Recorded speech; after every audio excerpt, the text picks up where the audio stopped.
This is Matt Rhodes and I'm joined by Matlock Town's Dave Wild. Dave, a 2-0 victory away from home for Matlock over Stalybridge in the league. Just first of all, how do you assess your team's performance tonight? I thought we were really good today. Very dominant.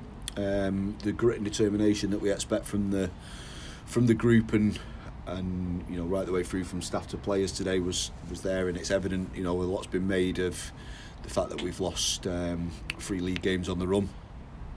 We knew that we had to come here today, put it right, and make sure that we don't sort of slip into the lower parts of the playoffs, the playoff places, especially over the Christmas period. So yeah, we're really pleased with the performance.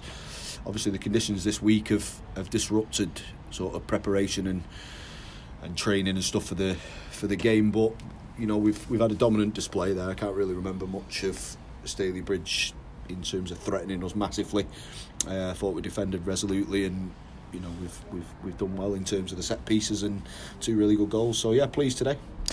Said this to Philo earlier on this week. Saw a few comments online, not really necessarily from Matlock fans, but just from people within MPL Premier Division saying they think Matlock are going to lose momentum now. They're going to start sliding down the league. Seen a few of those comments. Do you think, like Philo, do you think that's really spurred the players on as well to actually prove all them people wrong and keep Matlock in at least that top 5 by the end of the season? I don't even think they've looked, to be honest. The people who put it on have got like 4 followers and stuff. Probably Buxton fans. But no, okay. Listen, everyone's got their opinion, and I'm, and Philo will say, and I'll say categorically, we will not be. If we were to miss out on winning it or miss out on the playoffs, it won't be because we've not given everything and we've slipped down the table and been a poor group. It's never going to happen. You can see today that we've brought reinforcements in because we don't stand still.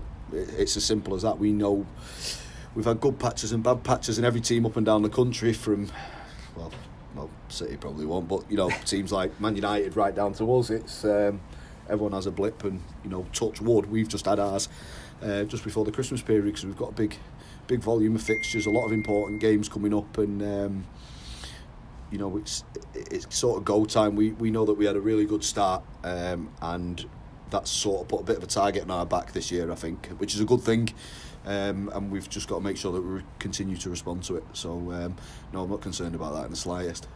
I thought it was a very tight first half, pretty close game. Then in the second half, thought Matlock really excelled and played a lot better.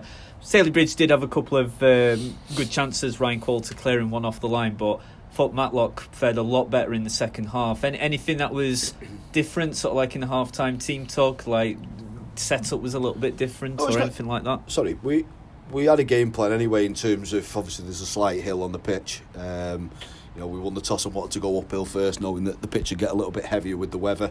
We were right to think that, and there's nothing worse than 75, 80 minutes into a game running uphill.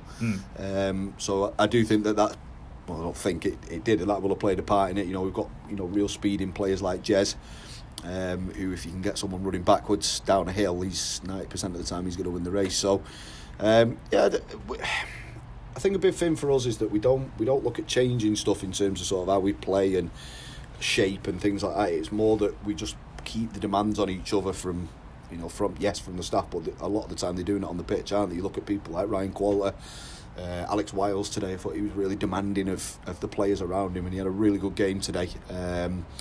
So I say it's not real tactical changes. It's just that we know what we're good at. We know what we need to stick to sort of win football games, and ultimately it's happened again today. We've scored off 2 set pieces, and if we can bring clean sheets back into our game like we have done today, I think we can be quite confident in the coming weeks.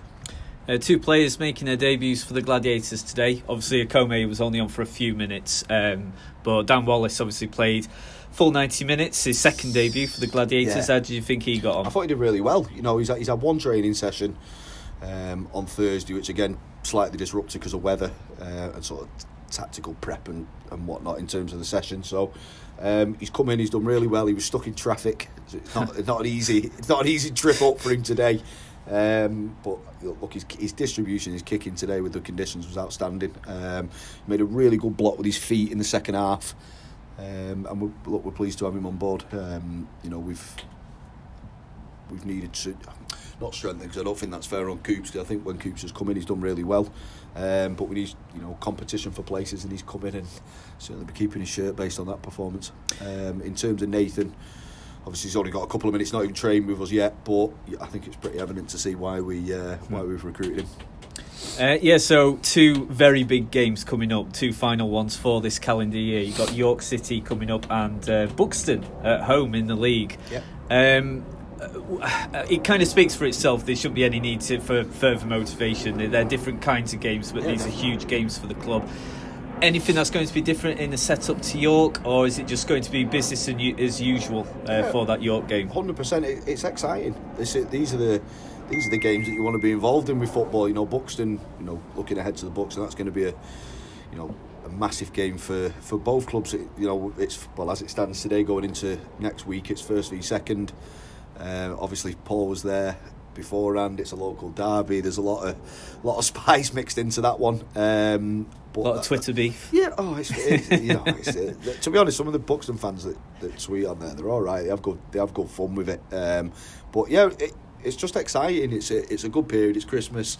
Nobody wants to lose at Christmas. I don't think I've ever won on Boxing Day or the 27th, so could do with putting that one right. But in terms of the York one next week, we've got nothing to. We're not fearful of them. We're going to try and have a little bit of a sort of an analysis on them and stuff this week. But first port of call was today. Got the job done, and we're certainly not scared to play them. I think we'll give a good account of ourselves. Okay, well, thanks for your time, Weldy, and congratulations on the 3 points. Top man, cheers.